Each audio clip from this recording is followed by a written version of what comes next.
बिस्मिल्लाहिर्रहमानिर्रहीम। दोस्तों, आपने अपनी जिंदगी में एक बात जरूर कही या सुनी होगी कि भाई किस्मत में यही लिखा था तो क्या कर सकते हैं, जो किस्मत में मंजूर होता है वही होता है। इस बात से साफ जाहिर होता है कि इंसान को मालूम है कि उसकी किस्मत लिखी गई है, और ये भी मालूम है कि लिखी किसने है, बेशक अल्लाह ने। पर क्या आप ये जानते हैं कि किस्मत आखिर कहाँ और किस पर लिखी गई है?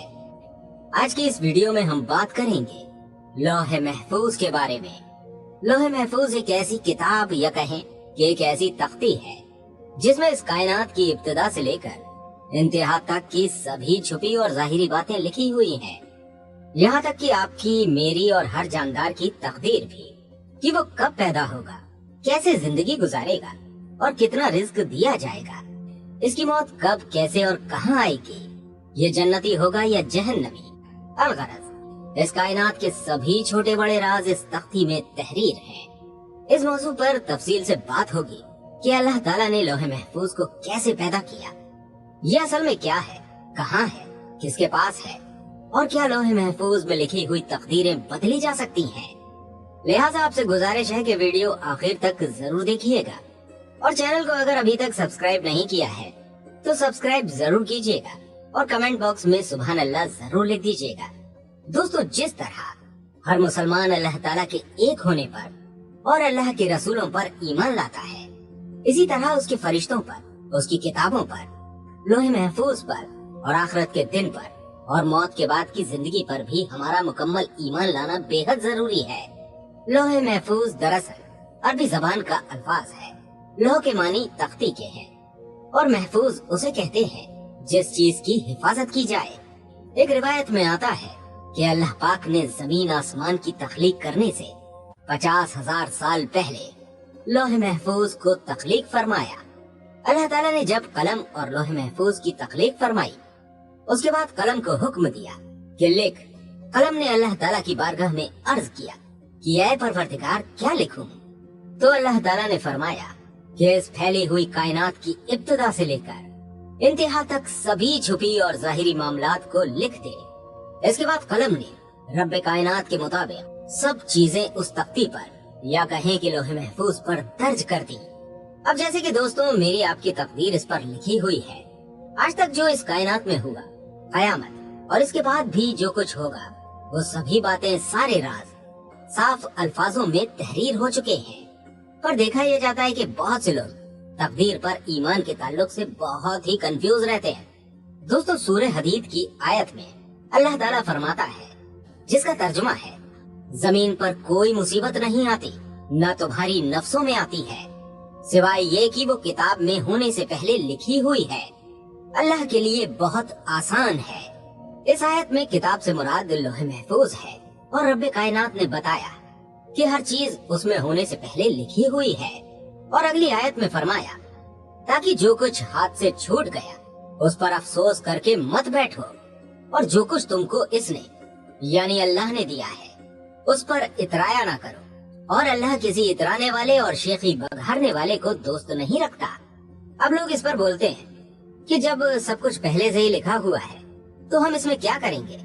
तो दोस्तों, इस बात को समझ लीजिए कि हम उस अल्लाह पर यकीन रखते हैं जिसको हर चीज पहले से मालूम है, और उसे इतनी मालूम है कि वो सब किताब में अल्लाह ताला ने 50,000 साल पहले ही लिख दिया है। जैसे कि पिछली आयत में बताया गया कि अल्लाह के लिए ये आसान है। अल्लाह ताला का इल्म यकीनी इल्म है, उसके इल्म का कंपैरिजन किसी से भी नहीं किया जा सकता, गुंजाइश ही नहीं है। अल्लाह ताला का यकीनी इल्म है, और इतना यकीनी है कि लिखा हुआ है। दोस्तों, अब बात करते हैं कि आखिर ये किताब कहाँ है। दोस्तों, ये लौहे महफूज हर इंसान और जिन्नात की पहुंच से इतनी दूर है जिसका अंदाजा नहीं लगाया जा सकता। कोई भी इंसान या जिन किसी भी सूरत में इस तक नहीं पहुंच सकता। बुखारी शरीफ की हदीस है कि नबी करीम सल्लल्लाहु तआला अलैहि वसल्लम ने इरशाद फरमाया कि अल्लाह ताला ने लौहे महफूज में हर चीज को दर्ज कर दिया है। आसमान और जमीन को पैदा किया। सूरह बुरूज में अल्लाह पाक का इरशाद है, बल्कि ये कुरान है जो लौहे महफूज में लिखा हुआ है। कुरान पाक की इस मुबारक आयत से हमें ये मालूम हुआ कि कुरान भी लौहे महफूज पर लिखा हुआ है। इसी तरह दूसरी जगह قرآن میں لوح محفوظ کے بارے میں ذکر ہے اور ہم نے ہر چیز لوح محفوظ میں شمار کر رکھی ہے، یعنی اللہ تعالیٰ نے اس جہاں میں ہر چیز کے آنے سے پہلے ہی اس کا ذکر لوح محفوظ میں درج کر دیا تھا۔ اللہ تعالیٰ نے اس کتاب کو سفید موتیوں سے بنایا ہے، اس کے صفحات یعنی پیجز سرخ یاقوت سے، اور اس کا جو قلم ہے وہ نور سے بنایا گیا ہے، اور اس کی جو سیاہی ہے وہ بھی نور کی ہے، اور اللہ تعالیٰ ہر روز لوح محفوظ کی جانب 360 مرتبہ نظر فرماتا ہے۔ لہٰذا اللہ تعالیٰ کسی کو موت دیتا ہے، زندگی دیتا ہے، کسی کو عزت ذلت یا رزق دیتا ہے تو وہ کہتا ہے ہو جا، اور چیز ہو جاتی ہے۔ دوستو حدیث میں آتا ہے کہ لوح محفوظ کی لمبائی زمین اور آسمان اور چوڑائی مشرق اور مغرب کے برابر ہے۔ لوح محفوظ عرش کی دائیں اور لٹکی ہوئی ہے اور اس کی اصل ایک فرشتے کی گود میں ہے۔ حضرت ابن عباس رضی اللہ تعالیٰ عنہ بیان فرماتے ہیں کہ لوح محفوظ کے باہری حصے پر لکھا ہوا ہے کہ اللہ کے علاوہ کوئی عبادت کے لائق نہیں ہے، اس کا دین اسلام ہے اور محمد صلی اللہ علیہ وآلہ وسلم اس کے بندے اور رسول ہیں۔ لہذا جو کوئی بھی اللہ پر ایمان لائے گا، اس کے دعووں کو سچا جانے گا اور اس کے رسولوں کی اتباع کرے گا تو اللہ تعالیٰ اس کو جنت میں داخل کرے گا۔ دوستو اللہ تعالیٰ نے لوح محفوظ پر ڈیوٹی اپنے مقرر کیے فرشتے حضرت اسرافیل علیہ السلام کی لگائی ہوئی ہے، جیسے کہ حضرت ابو سنان رحمۃ اللہ علیہ فرماتے ہیں کہ اللہ تعالیٰ کی قریب چیزوں میں سے سب سے قریب چیز لوح محفوظ ہے جو عرش کے ساتھ لٹکی ہوئی ہے۔ اللہ تعالیٰ جب کسی چیز کا ارادہ فرماتا ہے تو لوح محفوظ حضرت اسرافیل علیہ السلام کے ماتھے سے آ لگتی ہے، جس سے حضرت اسرافیل علیہ السلام جو اللہ کی عظمت سے سر جھکائے بیٹھے ہوئے تھے اس کی طرف متوجہ ہوتے ہیں۔ اگر اس میں اللہ تعالیٰ کا حکم آسمان والوں کے لیے ہوتا ہے تو اسرافیل علیہ السلام یہ کتاب میکائیل علیہ السلام کے سپرد کر دیتے ہیں، اور حکم جب زمین والوں کے متعلق ہوتا ہے تو حضرت اسرافیل علیہ السلام اس حکم کو حضرت جبرائیل علیہ السلام کے سپرد کر دیتے ہیں۔ قیامت کے دن لوح محفوظ کا حساب کتاب سب سے پہلے ہوگا۔ قیامت کے دن جب اللہ تعالیٰ لوح محفوظ کو حساب کے لیے بلائے گا تو وہ کانپ رہی ہوگی۔ اللہ تعالیٰ لوح محفوظ سے فرمائے گا کیا تو نے میرے حکم پہنچا دیے تھے؟ لوح محفوظ اللہ تعالیٰ کی بارگاہ میں عرض کرے گی ہاں بالکل یا رب العالمین۔ فرمایا جائے گا تیرے حق میں کوئی ہے جو گواہی دے گا؟ تو وہ اللہ تعالیٰ کی بارگاہ میں حضرت اسرافیل علیہ السلام کا نام عرض کرے گی۔ اس کے بعد حضرت اسرافیل علیہ السلام کو گواہی کے لیے بلایا جائے گا۔ حضرت اسرافیل علیہ السلام اللہ سے ڈر رہے ہوں گے، ان سے رب کائنات کا سوال ہوگا کیا لوح محفوظ نے تم کو میرے سارے احکامات پہنچا دیے تھے؟ حضرت اسرافیل علیہ السلام اللہ تعالیٰ کی بارگاہ میں عرض کریں گے ہاں بالکل یا رب العالمین۔ اس کے بعد لوح محفوظ کہے گی سب طرح کی تعریف اس اللہ کے لیے جس نے مجھے برے عذاب سے نجات عطا فرمائی، اور پھر اس کے بعد ایسے ہی حساب اور کتاب کا سلسلہ قائم ہو جائے گا۔